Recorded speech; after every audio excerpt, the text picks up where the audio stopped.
The great hall of the Galactic Concord stretched for nearly a mile.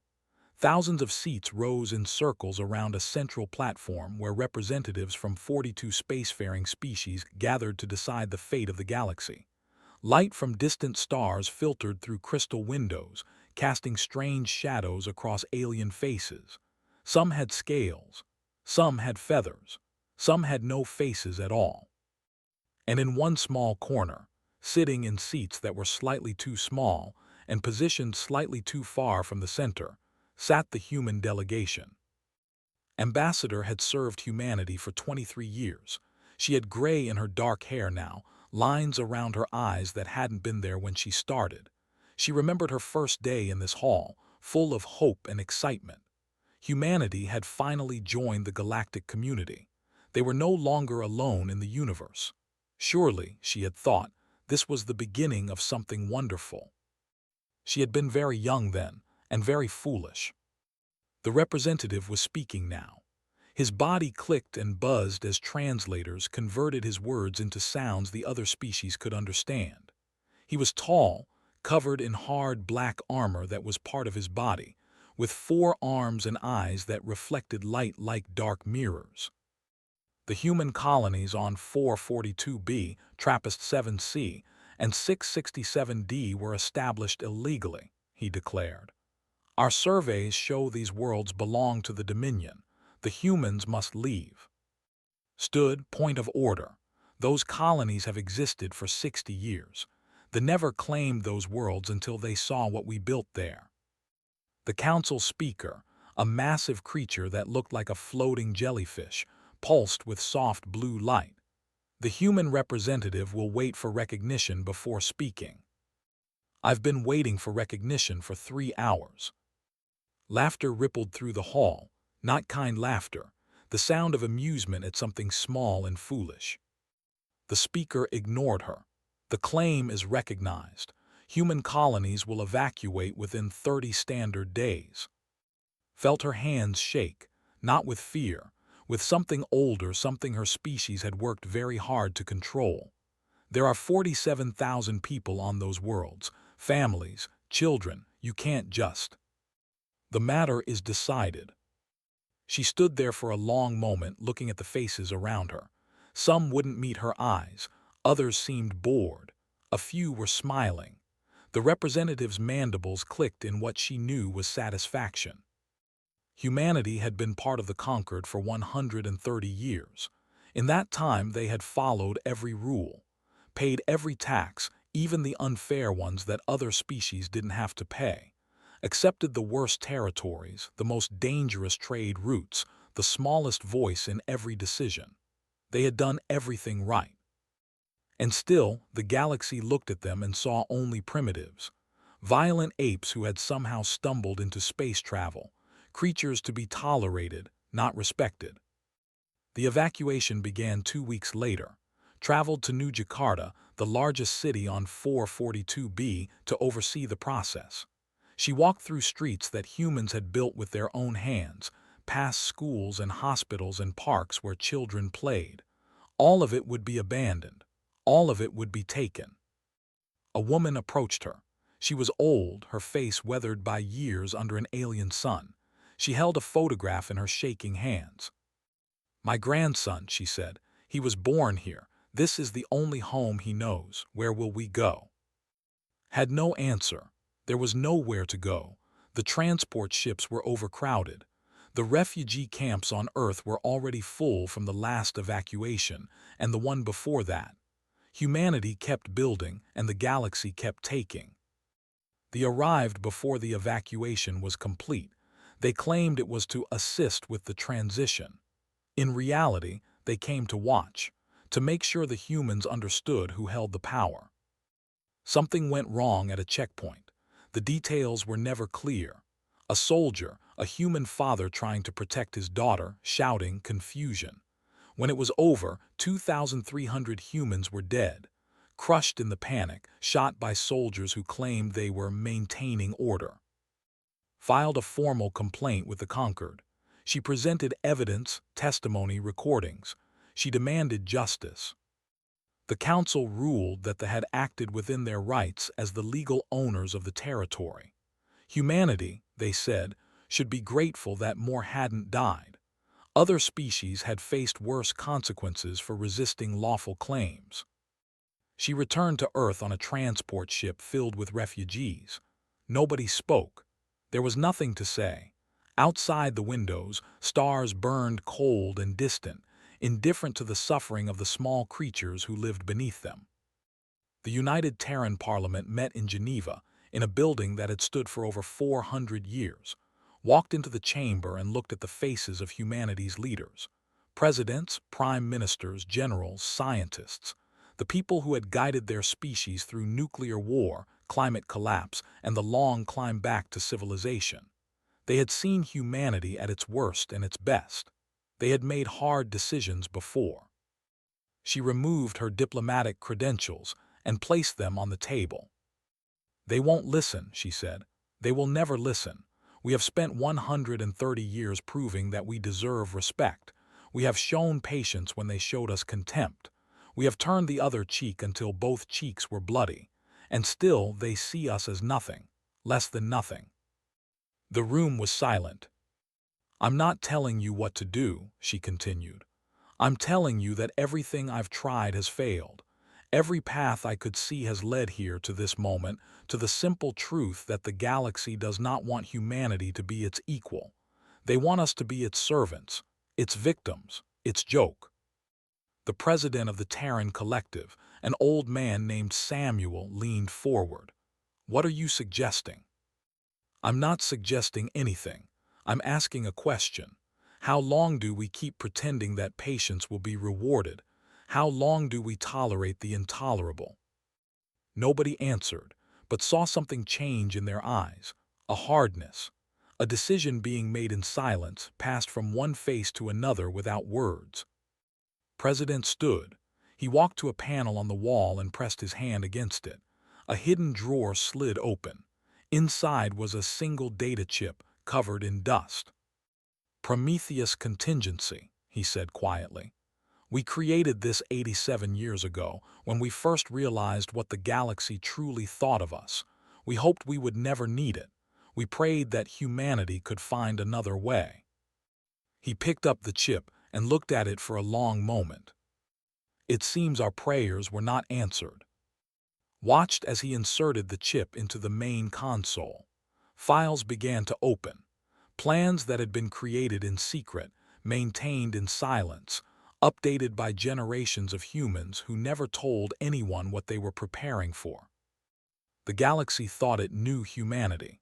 They thought they understood what humans were capable of. They were about to learn how wrong they were. 6 months passed, and the galaxy noticed something strange about humanity. They had become quiet. For 130 years, human diplomats had argued, complained, and demanded. They had filed protests and appeals. They had spoken loudly at council meetings, even when no one listened. It was annoying, the other species thought, like a small animal that wouldn't stop barking. But now the barking had stopped. Ambassador still attended council meetings. She sat in her small seat, far from the center, and she smiled. When the syndicate raised taxes on human merchant ships, she nodded politely. When the observers suggested that humanity should contribute more to galactic defense, she agreed without argument. When the representative made jokes about human weakness, she laughed along with everyone else. It was unsettling, but the other species decided it meant that humanity had finally learned its place. They were wrong. Across 200 human colonies, something was happening. It happened in factories that made furniture and clothing and children's toys. One day, the machines stopped making those things. The next day, they were making something else. The workers didn't ask questions. They had been told that questions would come later. It happened in universities, where classes were canceled, and students disappeared into buildings that hadn't existed the week before. It happened on space stations, where cargo ships arrived full and left empty, their contents transferred to locations that weren't on any map. It happened in retirement homes, where old soldiers received messages asking them to come back to work. Admiral James was 68 years old. He had served in the Terran Defense Force for 40 years and had never fired a weapon at a living enemy. There had been no wars for humanity to fight. The galaxy wouldn't allow it. Human military forces were limited by treaty to defensive operations only. They were allowed to protect their own colonies from pirates and asteroids, nothing more. Had spent his career running training exercises and escort missions. He had written papers about tactics he would never use. He had retired to a small house on the coast of West Africa, where he fished and read books and tried not to think about how useless his life had been. The message arrived on a Tuesday morning. It asked him to report to a location in the Pacific Ocean that didn't appear on any civilian map. He went because he was a soldier, and soldiers follow orders. What he found there changed everything. The facility was underwater, hidden beneath 3 miles of ocean. It had been built in secret over 80 years, piece by piece, by workers who were told they were constructing emergency shelters. Inside were ships, hundreds of ships, thousands of ships, warships of designs that had never seen, built with technology that shouldn't exist. "We've been busy," said the young officer who served as his guide. "While the galaxy was watching our official fleet, we were building this." Stared at a vessel that dwarfed anything in the known galaxy. Its hull was black, covered in strange patterns that seemed to shift and move. Weapons systems he couldn't identify lined its sides. "How is this possible? The treaties." "The treaties limited what we could show them. They didn't limit what we could create." The officer smiled. "The Conquered thinks we have 200 ships. We have 20,000. They think our weapons technology is a century behind theirs. We're actually 2 centuries ahead." "Why," whispered, "why hide all this?" "Because when humanity first reached the stars, we looked at the galaxy and saw what happened to aggressive species that had records. Species that showed strength were seen as threats. They were crushed by coalitions of peaceful civilizations who couldn't tolerate competition. So our leaders made a choice. We would appear weak. We would let them underestimate us. We would suffer their insults and their cruelty, and we would wait." Wait for what? For this moment. The moment when patience was no longer possible. Meanwhile, the galaxy continued to make mistakes. The Dominion looked at humanity's compliance and saw opportunity. Those humans had accepted losing 3 colonies without real resistance. Surely they would accept losing more. The Dominion Council approved plans to annex 2 additional human worlds, New Helsinki and Shenzhen Prime. Both were prosperous colonies. Both would make excellent additions to territory. Admiral and of the Third Fleet was given command of the operation. He assembled 340 warships, enough firepower to destroy a small planet. The humans wouldn't fight, of course. They never fought. But it was important to make a show of strength. The Syndicate noticed that human merchant ships were disappearing from major trade routes. Human goods, once common in galactic markets, became rare. The Syndicate's economists analyzed the situation and concluded that humanity was experiencing some kind of financial collapse. Typical, they said. Primitive species couldn't manage complex economies. Only the observers were worried. They were old. They had existed for millions of years and had seen civilizations rise and fall. They kept records of everything, and something in those records was troubling their eldest scholars. Ambassador Al, the representative to the Conquered, requested a private meeting with. She declined. He requested again. She declined again, politely explaining that she was very busy. Busy with what, he wondered. Humans were always busy, always working, always building. But building what? He pulled up the ancient records and searched for patterns. He found stories of species that had hidden their true nature until the moment of crisis. He found warnings written by scholars thousands of years ago. Beware the species that does not fight back. They are either broken or waiting. Humanity did not seem broken. Al sent a message to the. He suggested that perhaps the conquered should reconsider its treatment of humanity. Perhaps there was still time to make peace, real peace, before something terrible happened. His superiors replied that humanity was not a concern, that would handle them. On the dark side of Earth's moon, in a command center that officially didn't exist, Admiral stood before a wall of holographic displays. Each display showed a human fleet, hidden in deep space, waiting for orders. He held a data pad containing one sentence: New Helsinki, 30 days to evacuate, comply or face consequences. The thought they were giving humanity an ultimatum. They didn't understand that humanity had already made its decision. Looked at his officers. They were young, most of them. They had trained for battles they thought they would never fight. Now they would learn what all that training was for.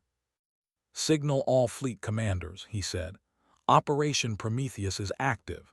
Move to staging positions. We jump in 48 hours. Sir, asked the young lieutenant, what are our orders regarding enemy civilians? His face was hard, but his eyes were sad. Protect them. We're not like them. We're not going to become like them. We're going to show them what they should have been. The lieutenant nodded. And their military forces. The old admiral was quiet for a moment. No mercy, not anymore. The galaxy slept peacefully that night, confident in its power, secure in its superiority. It had no idea that everything was about to change. Humanity's patience had been a gift, freely given, for 130 years. That gift had been refused for the last time. New Helsinki was a beautiful world. Blue oceans covered most of its surface, broken by chains of green islands where 120,000 humans had built their homes. Children went to school there. Families ate dinner together. Old couples walked on beaches at sunset and talked about there. Admiral and of the Third Fleet didn't care about any of that. He sat in the command chair of his flagship, watching the planet grow larger on his. 340 warships followed behind him, their weapons charged, their crews eager. This would be easy. Humans always surrendered. Open communications to the colony, he ordered. Tell them they have 12 hours to begin evacuation. Anyone remaining after that will be treated as hostile. His communications officer clicked in acknowledgement and began transmitting. The reply came immediately, but it wasn't from the colony. A single ship dropped out of faster-than-light travel, appearing between the fleet and the planet. It was black, larger than anything it had ever seen, covered in strange patterns that hurt his eyes to look at. No weapons were visible on its hull. No shields flickered around it. It simply hung there in space, silent and still. What is that? And demanded. Unknown design, Admiral. It appears to be human, but we have no record of this ship class. One ship, and laughed, a harsh clicking sound. They sent one ship against 340. Are humans stupid, or do they simply wish to die? A transmission came through, and allowed it. The face that appeared on his screen was human. Old, dark-skinned, with gray hair and eyes that held no fear. Admiral James looked at the commander the way a teacher looks at a student who has made a terrible mistake. Admiral N said, his voice was calm, almost gentle. I am Admiral James of the Terran Collective Ship Consequence. You have committed acts of war against humanity. You have killed our people. You have stolen our worlds. You have been judged. You have been found wanting. An's mandibles clicked in amusement. One ship, human. You brought one ship. Is this a joke? This is not a negotiation, continued, as if An hadn't spoken. This is not a request. This is a notification. Leave this system now or face the consequences. Consequences, and stood from his chair, his 4 arms spreading in a gesture of contempt. I have 340 warships. You have 1. Do you understand mathematics, human? His expression didn't change. Yes, I understand mathematics very well. And cut the transmission. All ships, open fire, destroy that vessel. Show these primitives what happens when they threaten the Dominion. 340 ships fired at once. Energy beams, missiles, kinetic rounds. Enough firepower to crack a small moon. The space around the human vessel turned white with destruction. When the light faded, the ship was still there, untouched. Its shields hadn't even flickered. "That's impossible," whispered N's tactical officer. "Fire again, everything we have." They fired again, and again, and again. The human ship didn't move, didn't respond. It simply absorbed everything they threw at it, as if their greatest weapons were nothing more than raindrops falling on stone. Then the consequence began to move forward, slowly, deliberately, like a predator that wanted its prey to see it coming. "What is it doing?" and demanded. "What weapons does it have?" The answer came in fire and silence. Something emerged from the human ship. Not missiles, not beams, something else. Distortions in space itself, rippling outward like waves in water. Wherever they touched a ship, that ship simply collapsed, crushed inward as if grabbed by an invisible fist, crumpled like paper, reduced to twisted metal in seconds. The first wave destroyed 40 ships before anyone understood what was happening. "Retreat!" and screamed, "All ships retreat!" But there was no retreat. The consequence was everywhere now, moving at speeds that shouldn't be possible, appearing behind ships that tried to run, beside ships that tried to hide. More weapons activated. Beams that seemed to tear reality itself, creating wounds in space that swallowed everything they touched. Pulses that made ships simply stop working, their crews dead before they knew what had killed them. And watched his fleet die. Ship after ship, gone in moments. His officers screamed, his sensors overloaded with destruction warnings, his filled with debris and fire and the black shape of the human vessel that moved through his armada like death itself. 11 minutes after the battle began, it was over. 340 warships reduced to scattered debris, 40,000 soldiers dead, and in the center of the wreckage, untouched, the consequence waited. His face appeared on every screen in the system, on the planet below, on the emergency beacons of escape pods where survivors floated among the ruins of their fleet, on receivers throughout the galaxy, transmitted on every frequency. "This is Admiral James of the Terran Collective. What you have witnessed is a demonstration. For 130 years, humanity showed you patience. We showed you peace. We showed you mercy. You answered with contempt, cruelty, and murder. That time is over. New Helsinki is human. Any species that disputes this is welcome to send their fleets. We will be waiting." The transmission ended. Throughout the galaxy, silence fell. On the conquered council station, representatives stared at their screens, unable to speak. On the generals and politicians watched recordings of the battle again and again, searching for tricks, for explanations, for anything that made sense. They found nothing. The observer, Al, sat alone in his quarters and felt something he had not felt in 3,000 years of life. Fear. Not fear of death. Fear that his people, that all the peoples of the galaxy, had made a terrible mistake that could not be undone. He pulled up the ancient records again. The warnings about hidden species. The stories of civilizations that had pushed others too far and paid the price. "Beware the species that does not fight back," he read aloud. "They are either broken or waiting." Humanity had been waiting for 130 years. And now they were done. On the consequence, Admiral stood at a window and looked out at the debris field that had been a fleet. He felt no joy. He felt no triumph. He felt only a deep, terrible sadness for what the galaxy had forced his people to become. His communications officer approached. "Sir, we're receiving transmission requests from 17 different species.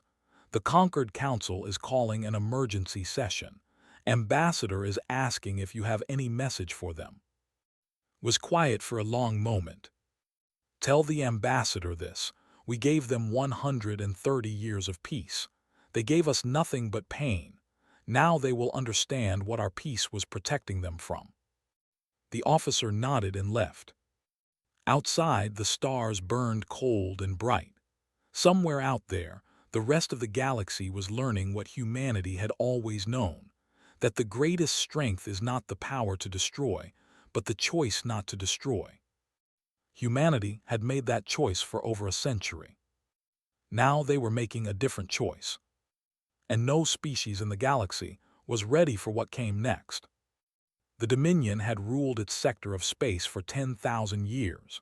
They had conquered 17 species, destroyed 5 others, and built an empire that stretched across hundreds of star systems. They believed themselves invincible.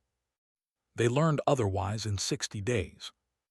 Human fleets appeared everywhere, not from the direction of Earth, where scouts watched for movement. They came from hidden places, secret bases that had existed for decades in asteroids and empty systems and the dark spaces between stars. Ships that no one knew existed, crewed by soldiers who had trained their entire lives for battles everyone thought would never come.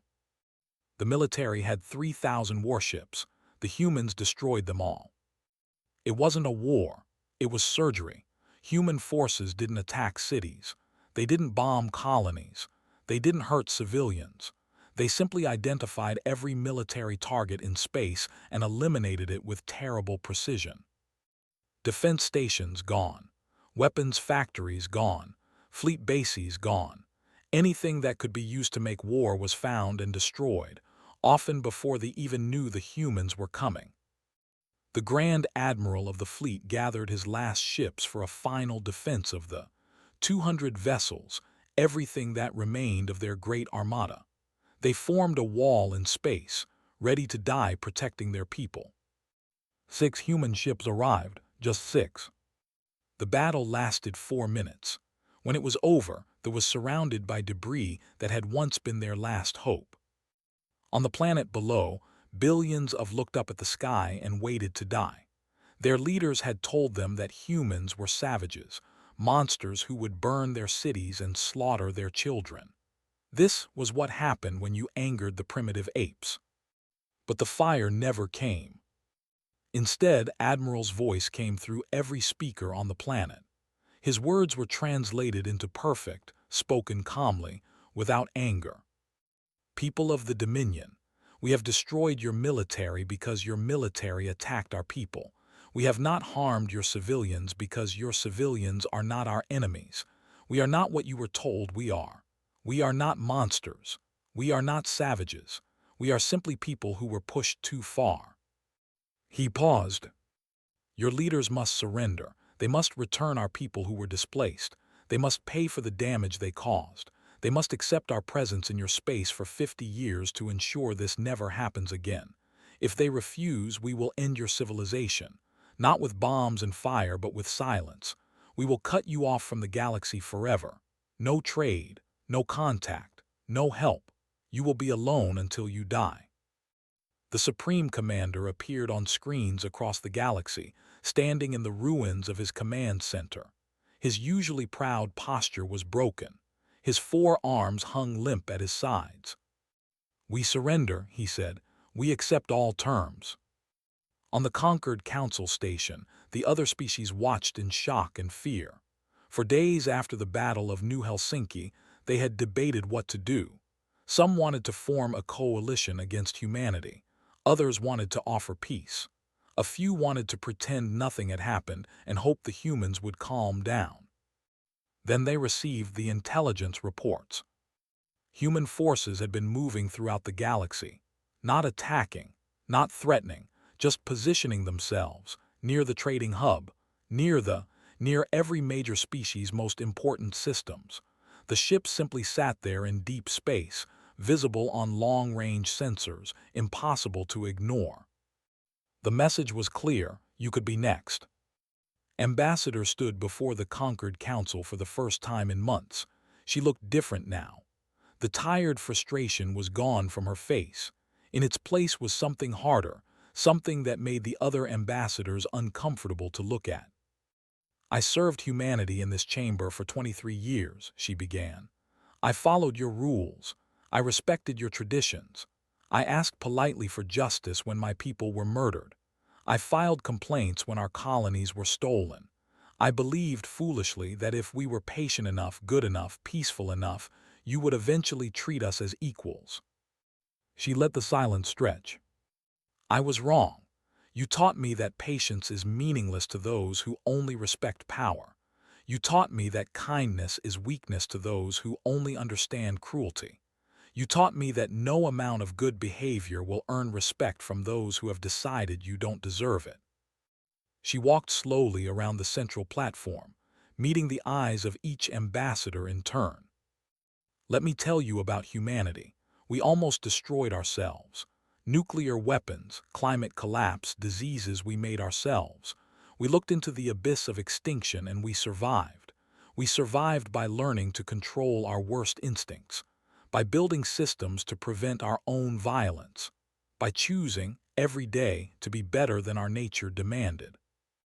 Her voice grew harder. When we came to the stars, we chose peace. Not because we were weak, not because we couldn't fight, because we had seen what fighting truly costs and we wanted something better. We hid our strength because we knew what the galaxy did to strong species. We accepted your insults because we hoped you would learn.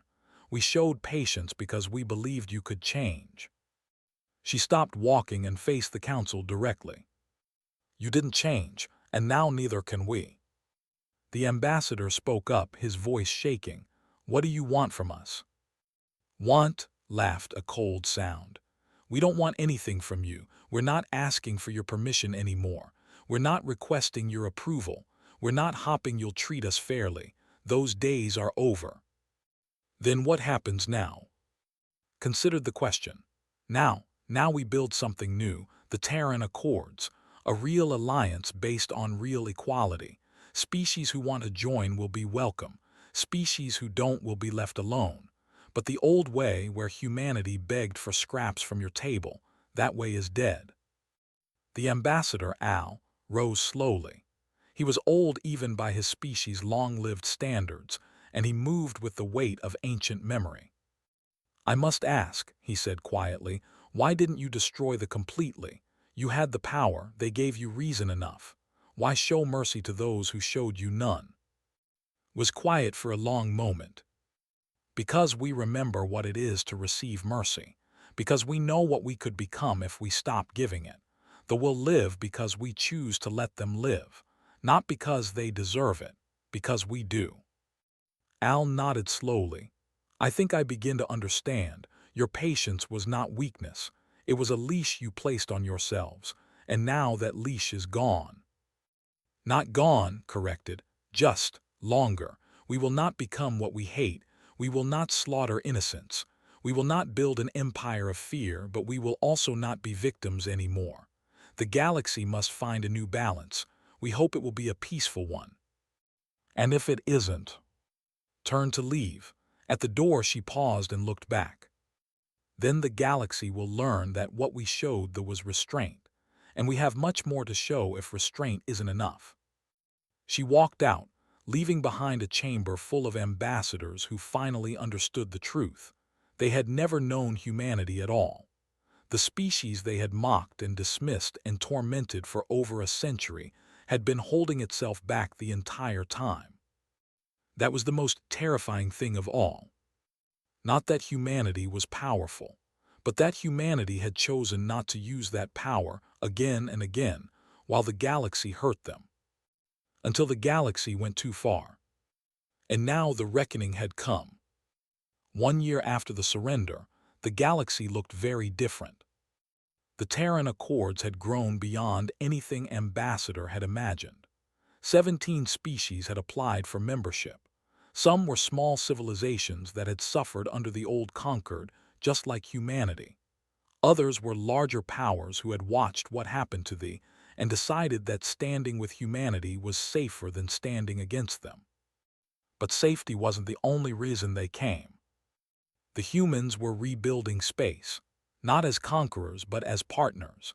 Engineers from Earth worked beside workers to repair damaged infrastructure. Human doctors treated wounds in hospitals that human weapons had not touched. Schools reopened with new curriculums that taught peace alongside history. Some hated it. They called it humiliation, occupation, slavery in disguise. But others saw something different. They saw a species that had every reason to destroy them, choosing instead to help them. It confused them. It challenged everything they had been taught about humans. On Prime, a young diplomat named watched human children play with children in a park that had been built since the war. He had lost his father at the Battle of New Helsinki. For months, he had dreamed of revenge, of finding ways to hurt the humans who had taken everything from him. Then he had met them. Real humans, not the monsters from propaganda, teachers who helped his younger siblings, engineers who fixed the water systems, soldiers who stood guard against criminals but never raised weapons against civilians. His hatred hadn't disappeared, but it had become complicated. He requested a meeting with Ambassador. She agreed to see him in her office on Earth.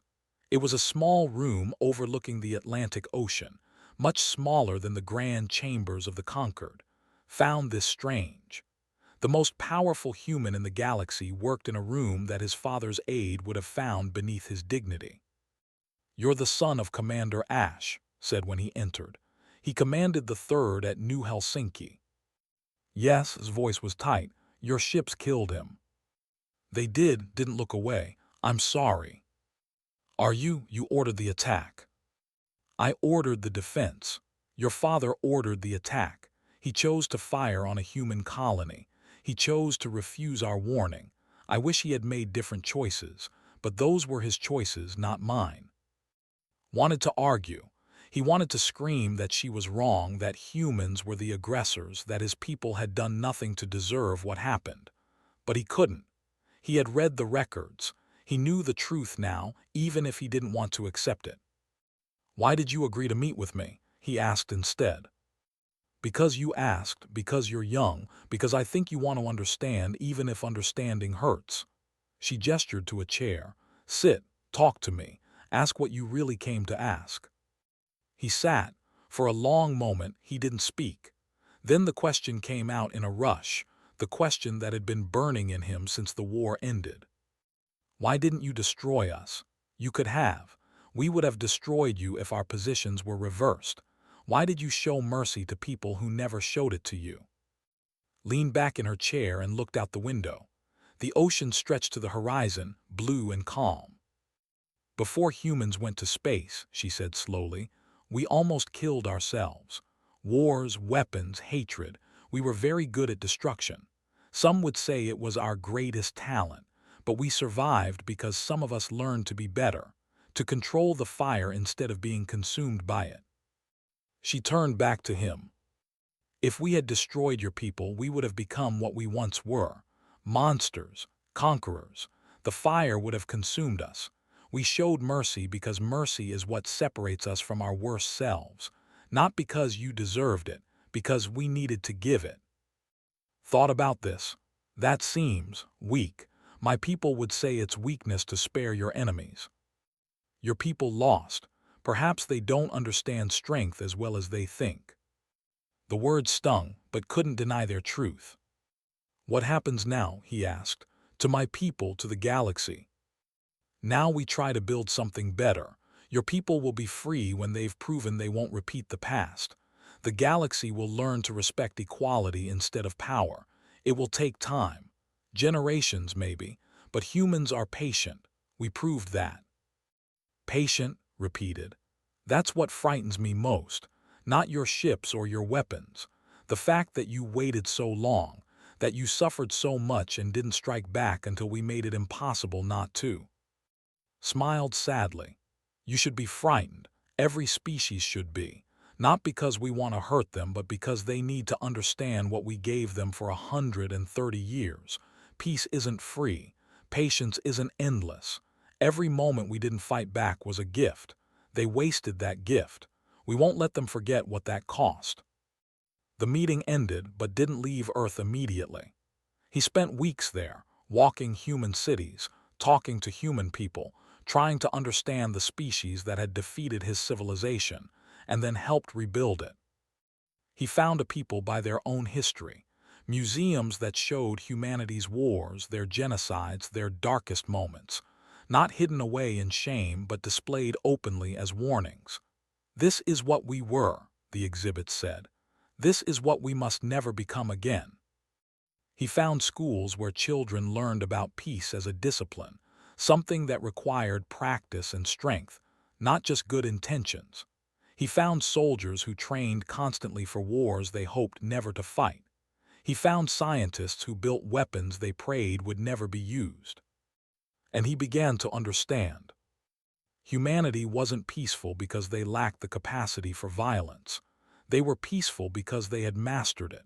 They had looked into the darkness within themselves and chosen, every day, to walk in light instead. The patience they had shown the galaxy wasn't weakness. It was the hardest thing any species could do, to have power and not use it.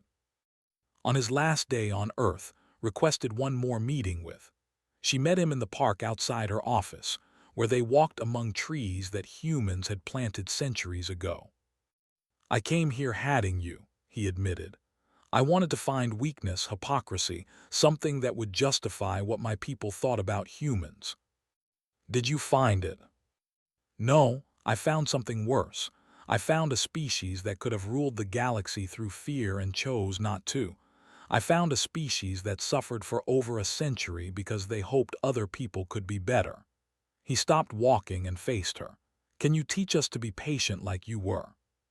Stared at him. In that moment something changed in her face. The hardness softened. The weight she had carried for so long seemed lighter.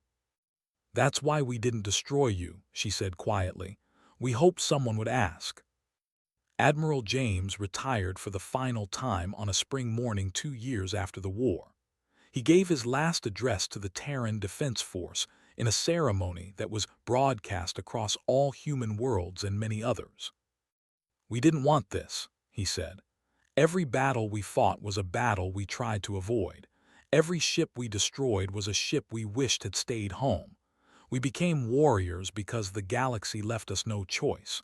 But we must never forget that our true strength lies not in our weapons, but in knowing when not to use them." He paused, looking at the young officers before him. "The galaxy will test you. They will fear you, hate you, try to understand you. Some will learn the right lessons. Others won't. Your job is not to punish them for their failures, but to protect what we've built and hope they eventually choose better. We showed them what we're capable of becoming. Now we must show them what we've always been, not conquerors but survivors, not aggressors but protectors, not masters but teachers." On a quiet evening years later, sat in her small office and watched the sun set over the ocean. The galaxy was changing. The old conquered had faded into irrelevance. The Terran Accords grew stronger every year. Species that had once mocked humanity now sought alliance with them.